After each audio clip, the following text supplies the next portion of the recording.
This is the story of Michael Hendricks and Maggie Ybarra, a couple whose toxic relationship turned into a shocking murder case. What started with manipulation and dark fantasies eventually destroyed an innocent life. Their twisted partnership later became the focus of a major true crime investigation. In this video, we'll break down the full story behind the case known as Deal with the Devil. Is it going to be rolling when I walk in? Yeah. Okay, Lord Jesus, please be with me, Lord God.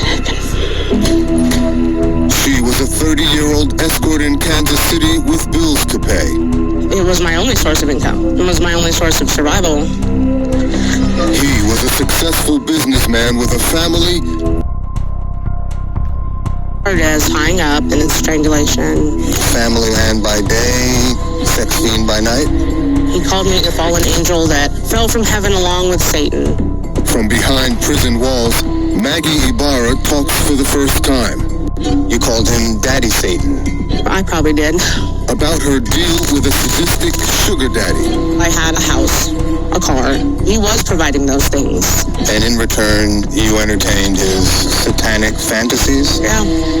And the brutal slaying of a young woman she lured into the couple's bedroom. I thought they want a lawyer. She was your friend who loved and trusted you. I never thought it was actually going to happen. Now, Maggie Ybarra is serving a life sentence and finally facing up to her own demons. You led her to slaughter. Can you admit to that now? Are you a sadist? I have an 85-year sentence. There's witness tampering. That's 7 flat years for each charge. They gave me a harassment charge, which is a 5 flat years also. There was enticement of a child, which was a 30-year sentence. And then they gave me a life sentence. It all began on Valentine's Day 2020.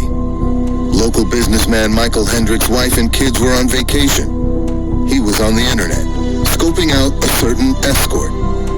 What might have ended in a single transaction became a twisted year-long love affair with a combustible mix of methamphetamine, money, and sexual sadistic murder. A case unfolding tonight, hours after officers uncovered human remains in rural Jackson County. The shocking crime lit up the airways. It's the home of 40-year-old Michael Hendricks. Maggie Ybarra, Hendricks' girlfriend, is charged too. Both killers are now serving life sentences for the strangulation murder of 32-year-old Mackenzie during violent three-way sex in Ybarra's Kansas City home. Hey Maggie, please have a seat. I'm David. Nice to meet you. Sorry, I'm already crying. Maggie, we're here because we really want to understand the mindset and motivations behind your actions in this case. And why did you want to talk to us today?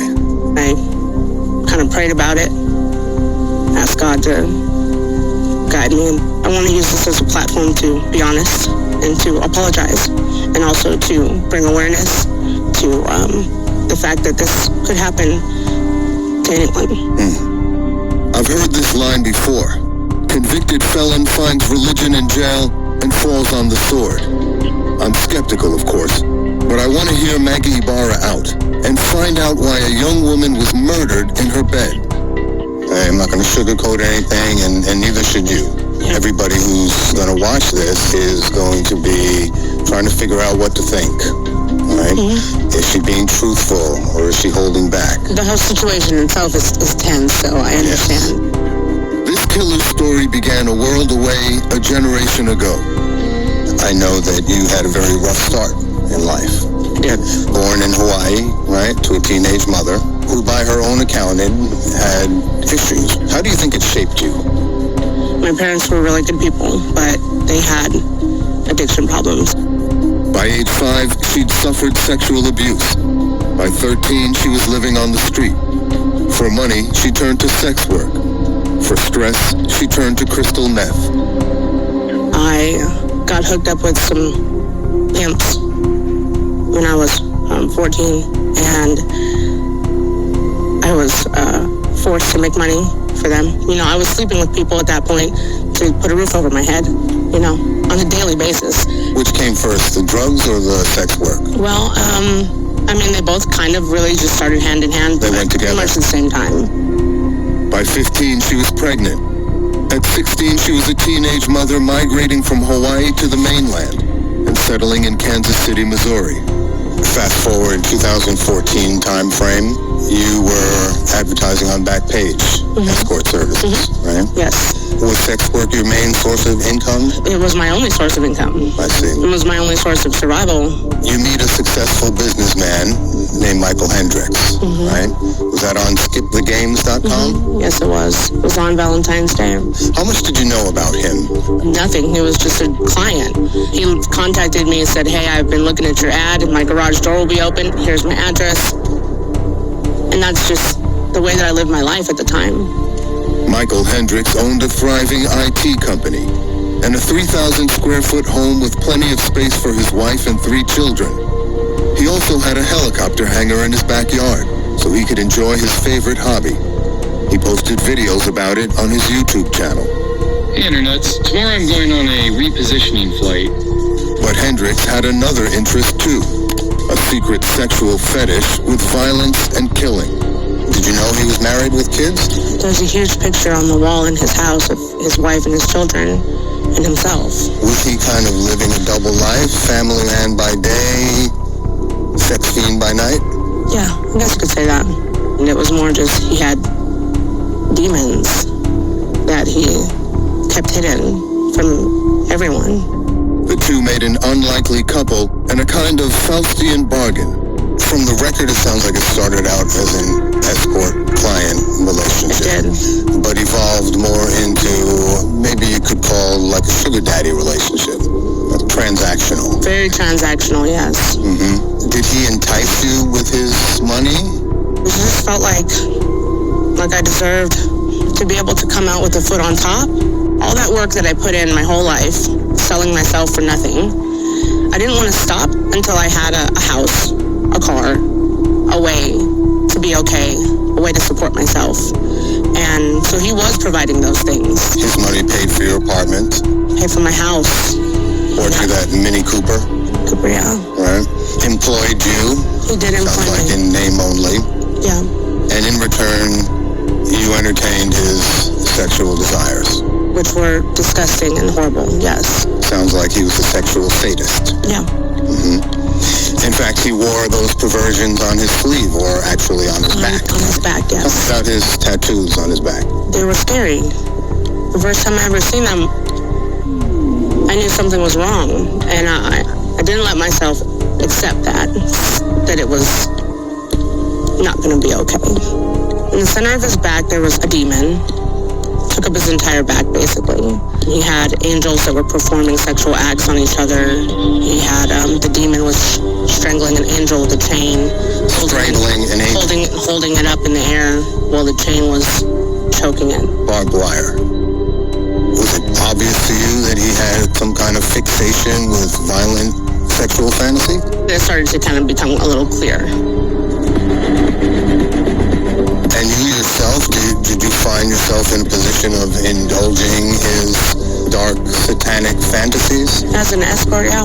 Someone who's reaping the benefits of it. To keep the money flowing? Yeah. That's the job, right?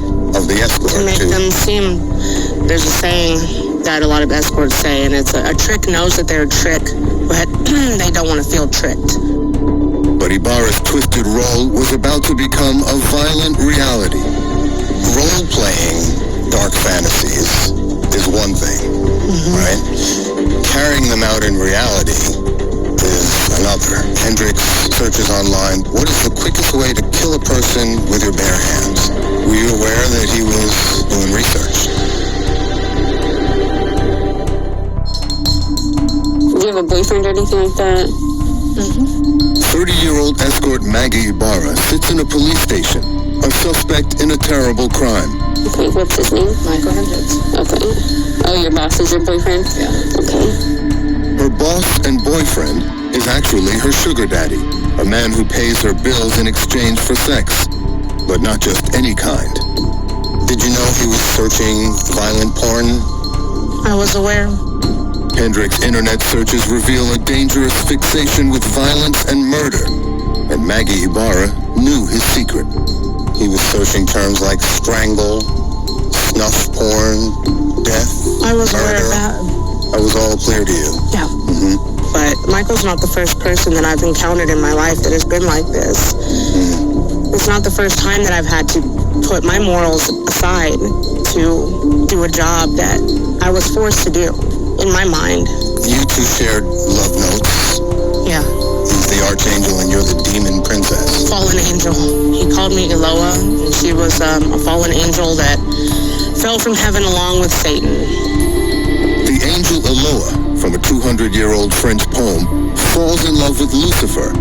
But instead of redeeming him, he drags her into hell. It strikes me that Ybarra wants me to see her as a fallen angel, less evil and less culpable than Hendricks. But is that just her spin? Those are all satanic references. I guess, yeah. You called him Daddy Satan. Yes. Daddy Satan. Yeah. Who came up with that? I probably did. He liked that? He did. Yeah. Sent me money for sure. At trial, your lawyer tried to argue that Hendricks was effectively controlling you. And